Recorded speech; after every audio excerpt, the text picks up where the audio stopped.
તો છેલ્લો એક પ્રસંગ મારે કહેવો છે કે બા અને બાપુ ગાંધીજી. આપણા દેશમાં બે મોહન જન્મ્યા. એક મોહન જે યમુનાના કિનારે જન્મ્યો અને સૌરાષ્ટ્રના દરિયા કિનારે મૃત્યુ પામ્યો, અને બીજો મોહન જે સૌરાષ્ટ્રમાં જન્મ્યો અને યમુનાના દરિયા કિનારે મૃત્યુ પામ્યો. બંનેના દાંપત્ય અદ્ભુત. કુબેરને ત્યાંથી કમળ આવે છે, કૃષ્ણ રૂકમણીના માથામાં ભરાવે છે અને કહે છે કે આ કમળને લીધે તમે સુંદર લાગો છો, તમારા લીધે કમળ સુંદર લાગે છે, ખબર નથી પડતી. સત્યભામા રિસાય છે. કૃષ્ણને નારદને આપી દે છે કે લઈ જા, જોઈતો જ નથી નક્કામો. નારદ તો એને લઈને નીકળી જાય છે. હવે સત્યભામા પાછળ દોડે છે, અરે ના લઈ જશો, પાછો આપો. હવે નારદ કે છે એના ભારોભાર સોનું તોલ તો આપું. બધી રાણીઓના દાગીના બધું એમાં ઠલવાય છે, પણ ભગવાનનું પલ્લું આટલું ઊંચું થતું નથી.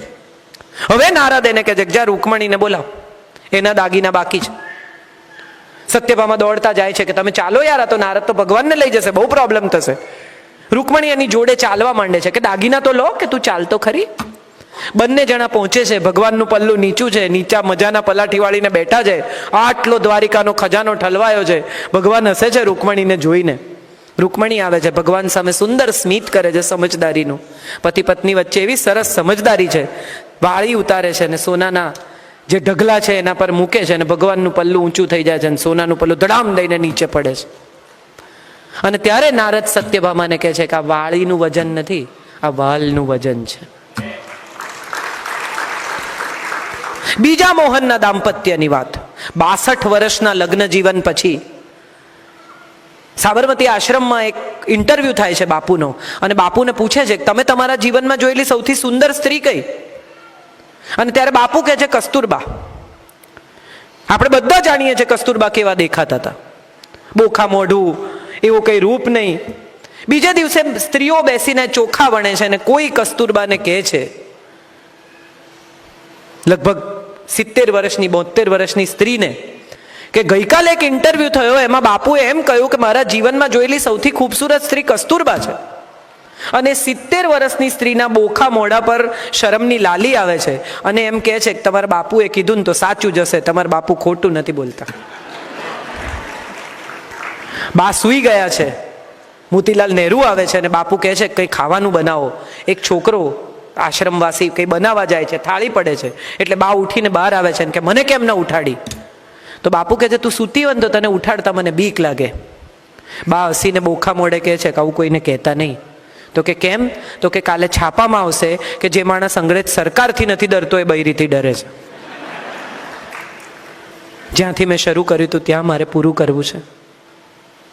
જે દાંપત્ય જીવનમાં પતિ પત્ની ભેગા હસી શકે ને, એણે ક્યારેય છૂટા પડીને રડવું ન પડે.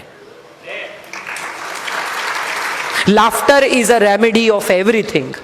એકબીજાની ભૂલોને હસી કાઢો, એકબીજાની કારણ વગરની કડવી કમેન્ટને હસી કાઢો. બને તો કરો જ નહીં. પણ મને જે સમજાયું છે એ સમજાયું છે કે સપ્તપદીનું 7મું વચન એ જીવનનું ઉત્તમ વચન છે. સપ્તમે સખા ભવ. મિત્ર થઈ જઈએ બે જણા. મને પૂછાયેલા સવાલનો જવાબ એ છે કે હું ને સંજય કદાચ ઉત્તમ પતિ પત્ની નહીં હોઈએ, પણ અમે ઉત્તમ મિત્રો છીએ. સારા ખરાબ સમયમાં અમે એકબીજાની સાથે ઊભા રહીએ છીએ, અમે એકબીજાને સમજીએ છીએ. અને બે મિત્રો સાથે રહે ને એમાં ક્યાંય કડવાશ ન હોય, ફરિયાદ ન હોય, બાર્ટર ન હોય, સરખામણી ન હોય, પ્રશ્નો ન હોય, મારું તારું ન હોય. બે મિત્રો બનીને સાથે રહો તો કદાચ જિંદગીમાં કોઈ દિવસ કોઈ સમસ્યા નહીં આવે. કશું જ છુપાવવાની જરૂર નથી. કન્ફેશન બોક્સમાં જો કહી દેશો ને તો આરોપીના પિંજરામાં નહીં ઊભા રહેવું પડે. ત્યારે તમે જવાબ આપવાની સ્થિતિમાં આવશો.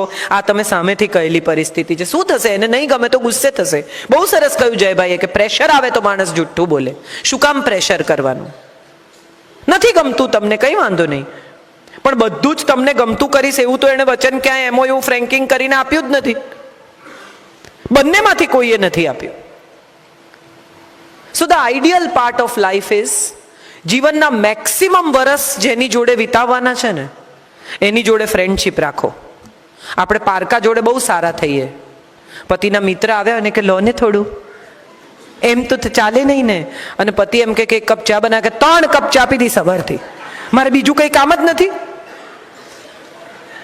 પેલા જતા રહેવાના છે, આ અહીંયા જ રહેવાના છે. જે સાથે રહેવાના છે ને એની જોડે સારા થાઓ તો એ તમારી જોડે સારા થશે. પેલા તો ભાભી ભાભી કરી વખાણ કરીને જતા રહેશે. ખરેખર જ્યારે માંદા પડીશું ને ત્યારે એકબીજાની સાથે હોઈશું.